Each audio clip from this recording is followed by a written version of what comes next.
next part of our meeting is our hero highlight, and then we'll be going into our spotlight speaker spots, so which both will be done by Stephen Russell, who is a brand new author.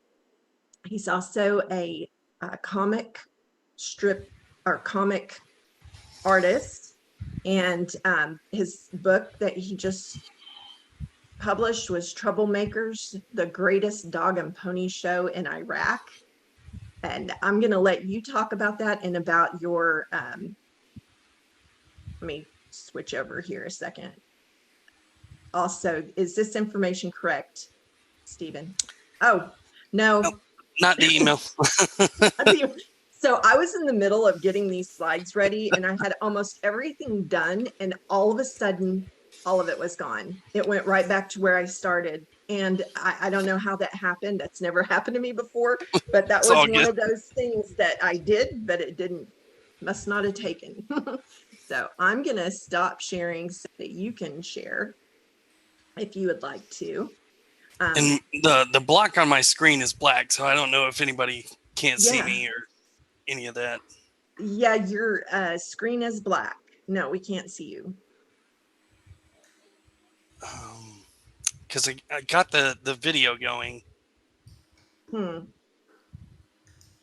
So did you share your screen? I mean, let's see. See, I can share the screen, and is everyone able to see that? Yes. Okay.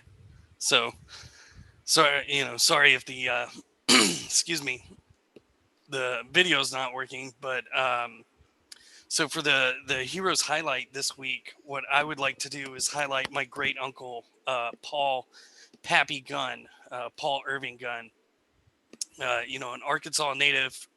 Paul Irving Gunn joined the U.S. Navy in 1918, retiring as a chief petty officer in 1939. After his retirement, he started Hawaiian Airlines and Philippine Airlines. With the entry of the United States into World War II, Gunn was commissioned as a captain in the U.S. Army Air Corps in the early days of the war in the Philippines. Gunn used the two remaining Philippine airlines to shuttle supplies from Mindanao to Luzon. While Gunn escaped to Australia when the Philippines fell to the Japanese, his family remained behind and was interned at Santo Tomas prison camp in Manila. More on that later. One of Gunn's most notable achievements with the 5th Air Force was arming B-25 Mitchell bombers with numerous 50 caliber machine guns, making the aircraft into a deadly strafing attacker. He was also experimented with the 75 millimeter cannons in the nose of the B-25, and down there towards the bottom. Let's see. He is said to have flown more missions than any other man during the war.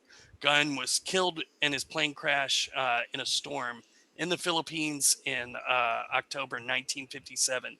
I know him through my great uncle, who's also, Paul Irving Gunn Jr., and he used to talk about him a lot. And he's also one of the children who was in a Japanese prisoner of war camp during the war, and he ended up joining the army and fighting in the Korean War, in military intelligence. So it's a wonderful legacy to be a part of. And years later, myself as a airborne infantryman who served in the 173rd Airborne Brigade was a part of that legacy, because that's the unit that went to the Philippines and, uh, you know, rescued all of those prisoner of wars. So it's an amazing story. He has his own little place at the MacArthur Memorial in Norfolk, Virginia. So if you ever find yourself out there, definitely go hit it up. And there's been a few books written about him as well. It's just too bad, he's not in any, movies or anything, because he was an amazing guy. Well, thank you for sharing that. That's amazing. There you go. Yeah. Okay. So that's that's my hero highlight. You know, I hope you guys appreciate that, and it's wonderful to be a part of that legacy, and that's part of the joy, you know, of serving, is that decades later you get to be a part of that legacy as well, just by serving in those units. So something I take a lot of pride in. Uh, and then, yeah, I guess I'll start out with myself. You know, name is Steven. I joined the U.S. Army originally as an 11 Bravo, you know, as we call in the airborne, a dirty leg. I didn't do any airborne service my first time in. And it was from 2004 to 2008. And that's where I deployed to Iraq with the 1st Cab Division. And that's really what my book is about: Troublemakers, the greatest dog and pony show in Iraq. I was there during the surge in Bakuba, where some of the most fierce fighting occurred.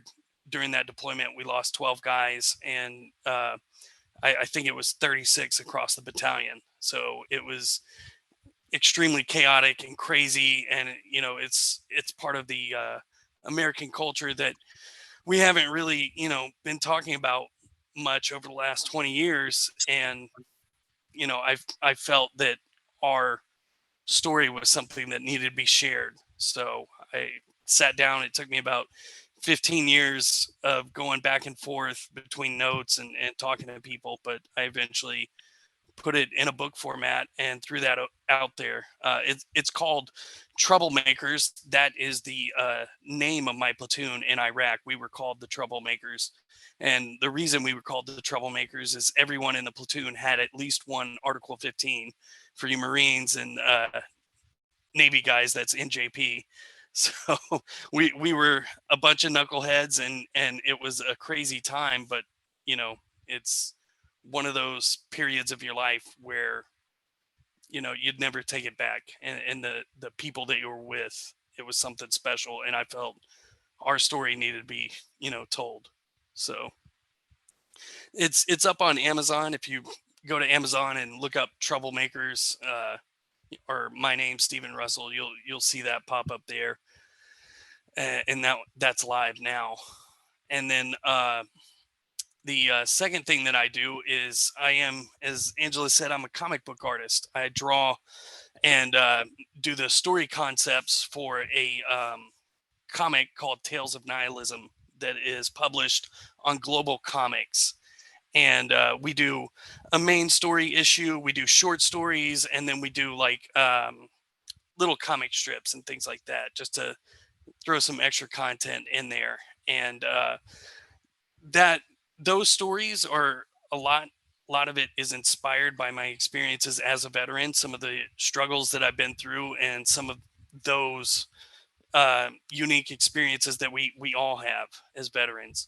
And the first main story that I tell, we call the Ballad of Philip Kirshner, and it's about a normal man who lives in a world full of superheroes, and just how absolutely horrifying and difficult it would be to live in that world.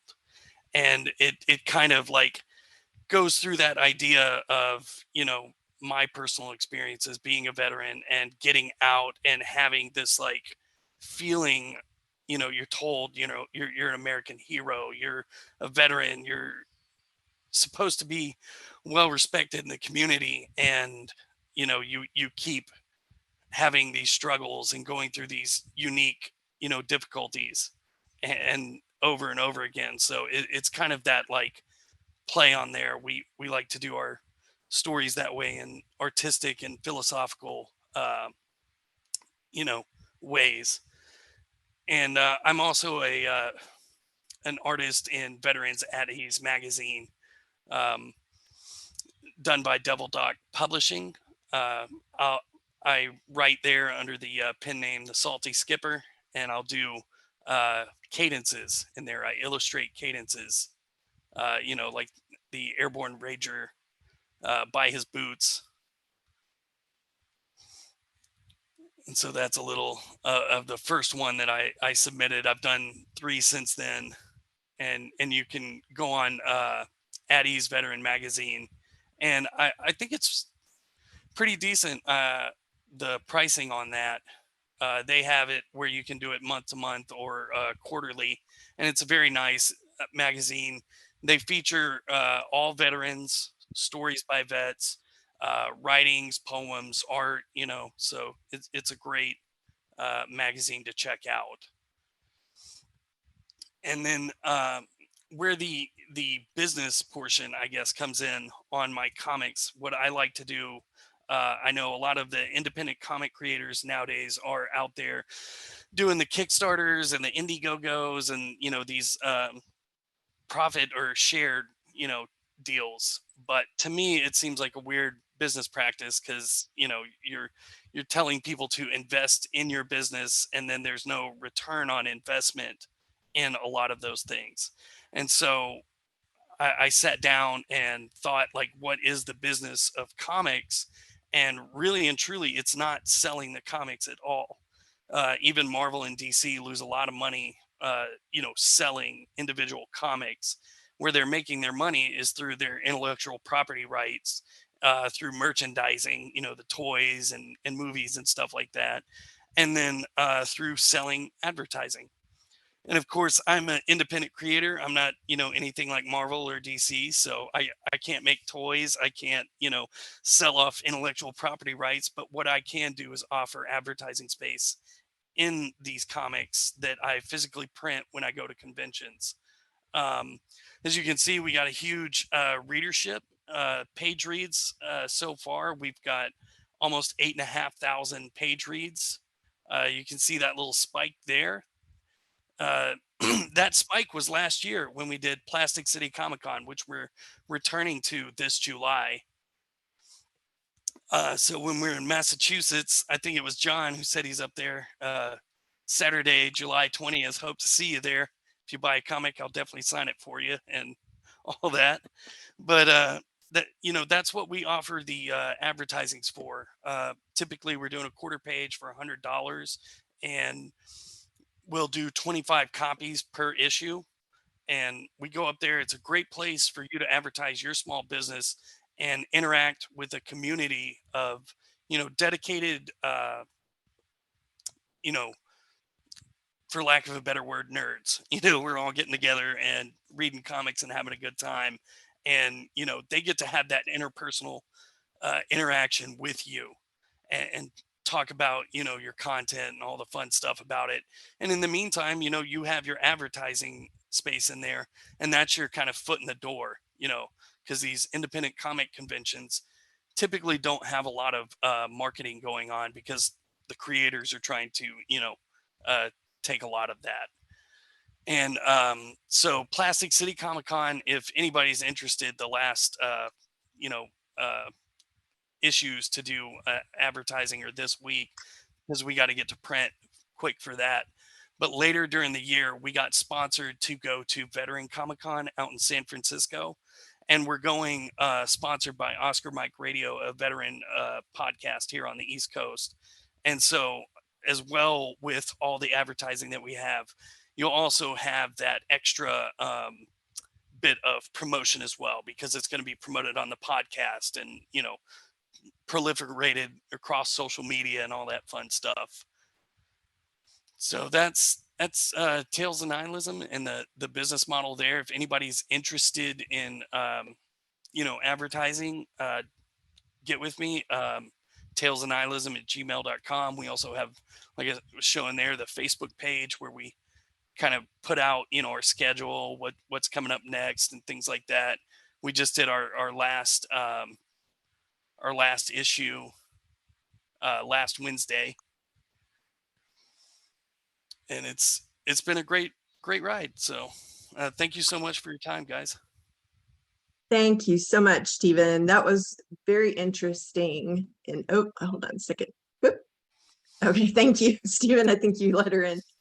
All right. If y'all have questions, because we're running short on time, you did great on your time. I'm afraid I probably was long-winded on my end, but I want to kind of wrap us up on time. Set up a one-to-one with Stephen, and I just encourage each of you to set up one-to-ones with each other. I am going to share my screen here, try to wrap this up so everybody can see. Oh, thank you again, Stephen, for that wonderful presentation. No problem. See,